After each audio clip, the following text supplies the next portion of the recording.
Hi guys, it's your girl Natalie, the one true diamond, coming at you with morning chit chat. Good morning, good morning, good morning. It is Tuesday morning, April the 12th. It is our D2S366. It is day 103 for me. It is going to be a rainy day. Sky, y'all see the overcast? I have totally decided that I hate this case and I need to go and pull out another one of the other cases, because this one I totally hate. I can't stand that flap, and even though it's like a neat, what is that? I feel like something's on my face. Oh, hate that.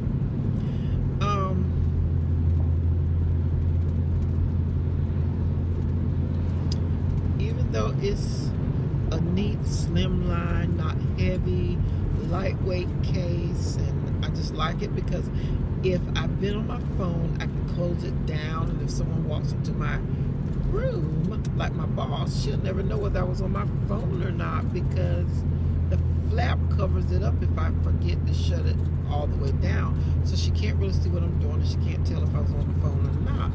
That's what I like about it. She came in yesterday and she always looked down right on my desk like, I'm like, what are you looking at? Are you trying to see if I'm on my phone or what? Because you ain't going to catch me now. Now, she has caught me one day on my phone, but it was like I had just picked it up and she come walking in the door. I'm like, okay, a little bit of warning here, people. It's a little bit of warning. So yeah, so I like this. So if I put it down, it kind of closes itself over, so you never know if anything was going on. So yeah, sneaky.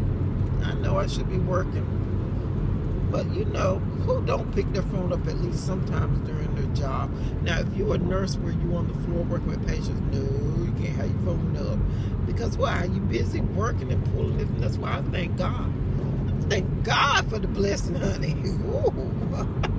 I remember them days of always being busy, up and doing something. And I know from a patient's perspective, they feel like the nurses aren't doing anything but sitting at the nurse's station. But let me tell you, when you see a nurse finally sitting down at the nurse, and I'm not saying all of them, because you know there's lazy people in all bunches. They come in all shapes, sizes, and forms. Okay, yeah. When you do see them sitting at the desk on their computer, they are trying to catch up from all of this charting.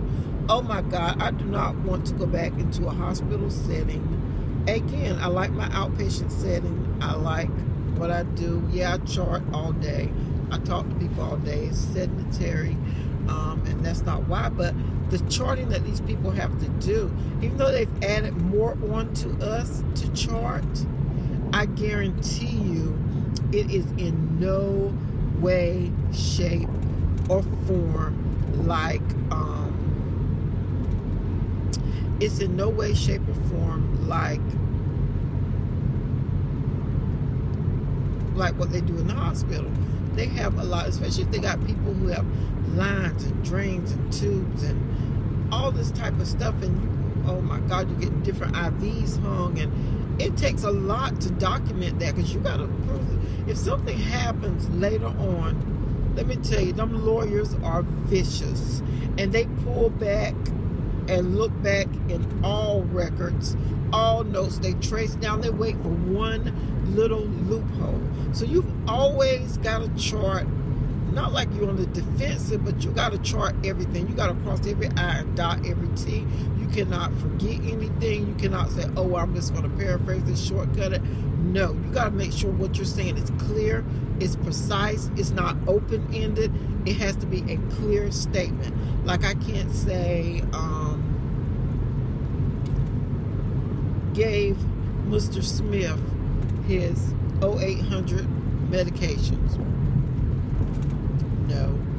You got to say, gave Mr. Smith his 0800 IV vancomycin infusing at such and such a rate into either, if it's a IV, you're going to say IV in his, you can say a peripheral IV in his left hand or left arm, or you're going to say infusing into his central line in his left subclavian. You know, you got to do all of that kind of stuff. So next time y'all think a nurse is not doing anything and want to go at the nurse's station and blast her out. Now, if you do, yeah, sometimes we carry on. Yeah, sometimes we do, yeah. But just think of the many times that she's not, and she's documenting and making sure that she is documenting everything right when your family member's charged. And just remember that your family member is not the only family that she has. You know, and sometimes we want to be first. We do. I want to be first too. I want to know that somebody's looking out for my family member or for me. That's just our human nature. There's a mosquito in here. Oh, I'm mad. So, you know, just sometimes just be patient a little bit. If she don't get there when you call within that first second, just know that she might be tied up she might be up to her elbows because sometimes you can get in situations like that, oh my God, and you pull the covers back and it's like, why me? Oh, why? Yeah, so it's not a pretty job, but I would not trade my career for anything, because I have been very rewarded in my career. And not just monetary either. I have just, and I would never have thought, because the whole while I was working, I started out at the nursing home, and I was like, I will never do anything but nursing home nursing. Never. Because these people need someone to touch their lives, to care, to make them laugh, make them smile. And that's why I said I would never do anything but that. But then when that, I was like, kind of needed a change and ready to go, because me and the supervisor just really wasn't getting along. And I had got off of the floor and I started doing office work. I was a MDS care plan coordinator. That is the person who actually submit documents to the state to support why a person is getting Medicare Part A benefits, as well as any type of benefits. That form has to be submitted on each patient. For Medicare, it was a different amount of time. For the Medicare Part A, you had to do one 7-day, 14-day, 30-day, 60-day, and then after that, they didn't qualify for Part A any longer, so they would switch to something different, and then you would do it on a different timeline. So yeah, it's amazing. I remember that after all these years, 15 years since I've done that. And we had to also do the care plans for the patients in the nursing home. So you know how many patients there is in a nursing home sometimes, okay? So you got to do the care plan on all of these people. You have to keep that care plan updated. Really, the nurses should be helping you out. But if they're not helping you out, then you've got to keep that updated on a daily, pretty much daily basis, because if they change, they get on antibiotics, they get an infection, they fall, if something happens, they get on a new type of medicine, you need to update all that information on that care plan. So yeah, it's a lot. It really is. It's a lot to do. And anyway, but then when I got on working in rehab, and they showed me the different sections, and I'm like, okay, well, I'll start out with TBIs, a small unit. At that time, I was heavier, real insecure about myself, and really just wanted to hide away in the crowd still. So I chose that as an option so that I could hide away in the crowd. That's the truth, though, because it was like a 12-bed locked unit.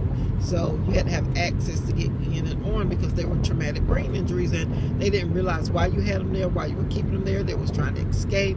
But I fell in love with traumatic brain injury. And from there, I worked on the unit, the inpatient side, for at least 7 years. And then I went to, and then, oh my goodness, and let me tell you, your skin can't be thin, and you can't be having that crybaby mentality like I had about my weight, because, oh my God, you get calls from everything because they can't help themselves. But the most rewarding part is after they come through all those stages of TBI, they have Rancho levels. A 1 is someone who is like low level. They're not doing anything, nothing. They're not responding. They're just kind of laying there. But they're still alive. They're breathing on their own, but they're just in a deep, like comatose sleep. Then you have the Rancho level 2, who is coming around a little bit more. If you shut a door loudly or drop something, they might turn their head that way, or they might respond with a flicker of an eye or something like that. Then you have the 3s who are coming around, make you want to cry. And the 4s, get out the way, move B. Y'all know what the song says, get out the way. Oh God, because you might get hit in the head, you might get something thrown at you, you're going to get cursed at. You got to run all day behind them because they is going to get out. You got me here against my will. I got my such rights, and you oh my God.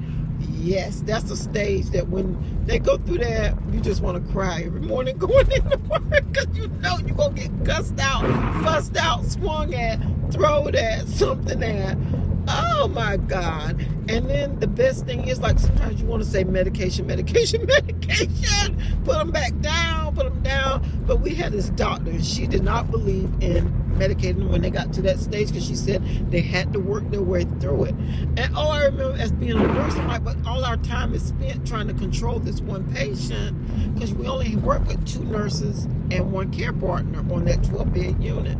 And so all your time is with all your help trying to keep this person safe, as other people safe, and keeping yourself safe. And oh my goodness. And but you know, after a while, what she said was so true. After a while it would work all out. It would be for the better, and I just couldn't see it then. But after I got working there for years, I realized she was right. You know, you just got to let them work it through and it'll get better.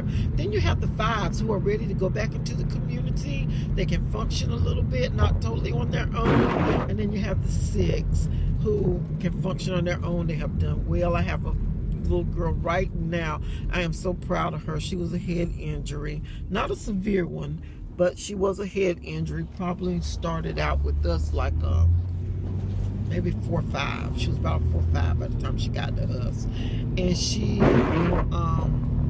was very sweet, and come back now, and she is now a respiratory therapist. I just love her to death. I just love what she has become. But just seeing them come back around and get back to functioning in society is just so rewarding. So I'm gonna tell you, my love is traumatic brain injury, and I went from the hospital to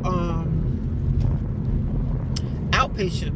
I was the outpatient TBI nurse, and I worked with the same doctor from inpatient. The patients just followed back up from inpatient there, so I made bonds with them and their family, and you know, it was just so rewarding. And I do miss that. I would still be there now if I'm sure y'all heard of ECU, East Carolina University, because it's a pretty popular university here in the East Coast. And they ECU doctors and ECU totally took over that clinic instead of the hospital that I work for. And so that's why I'm not in the clinic, and I did not want to lose my years of service because I had like 14 years of service at the hospital, and I'm like, no, I can't backtrack. And then y'all know the state pays less than, you know, like a private company, and I was too far advanced, you know, because I was a RN level 4, so my salary would have drastically went down. So yeah, so I chose to stay with the hospital and not apply for that position, which if I had applied, I know I would have got that position. I know I would have. So, but I did not want to stay, and I because my doctor kept saying, "You sure you don't want to be our nurse?" He said, "I understand. I know you got too many years in." I'm like, and he was like, "And we're not gonna pay what you're making now, you know." And I was like, "I know." So I moved on, and that's how I got doing pre-admission surgery. Pre-admission. I'm doing ambulatory care now. So yeah, different phase. Same thing. People come and they go. They don't stay with you. They don't not a lasting impression. You might get some, I call them repeat offenders. I tell them, "Oh, so you're a repeat offender. You're back to see us again, huh?" And they'd be like, "Yeah, something didn't go right with my surgery. I got cancer because of this," or, you know, something. So that's about the best you can do there as far as making bonds. But anywho, I don't know how I got off telling y'all my little nursing career. I hope y'all enjoyed that little tidbit about Miss Natalie. So yeah, that's what I've been doing in my life. I started out working, oh my goodness, as a teenager. I was doing, I worked in what they call a crab factory, and that's cracking claws. When y'all go to the store and y'all buy that crab meat that's already picked and processed in the can, that's what Miss Natalie did. Stinking, be coming home stinking, but I was making some money, and I was not ashamed of it, okay? I went from that to delivering pizzas, and I was terrible at delivery driving. Terrible with that. I went from that to working at Pizza Inn. From Pizza Inn, I was like the back prep cook, and then from Pizza Inn, I went to, where did I go? Did I do Hardee's first, and then Pizza Inn? No, I did Pizza Inn first. Then I went, I had a baby and stayed out, went back and started working at Hardee's. From Hardee's, I started going to nursing school. And then I got my CNA. I worked as a CNA and put myself through nursing school. And now here you have it. And I already told you my nursing history. So that's a little interesting tidbit. So I'm going to get off here for now because I've already gone too far. I know somebody like, I know I did not just sit and listen to this. But I wanted you to hear the story about nurses and learn some respect. Not saying that people don't respect our profession, but they don't accept it. It's being more accepted as a profession now. So yeah, so that's a blessing. Yeah. So anyway, I'm going to go off here for now. Maybe I helped somebody. Kanisha, I know you wanted to be a nurse. You were aspiring to be, I think, a master's in nursing. So yeah, you go, girl. You can do it. So yeah. Anyway, I'm going to get off here for now. I will talk with you guys later in my next video. As always, remember to give God some praise, giving some thanks for waking up this morning, starting you on your way, giving you another chance to get it right. It's always a blessing to be able to get it right. I will see you in my next video. Bye.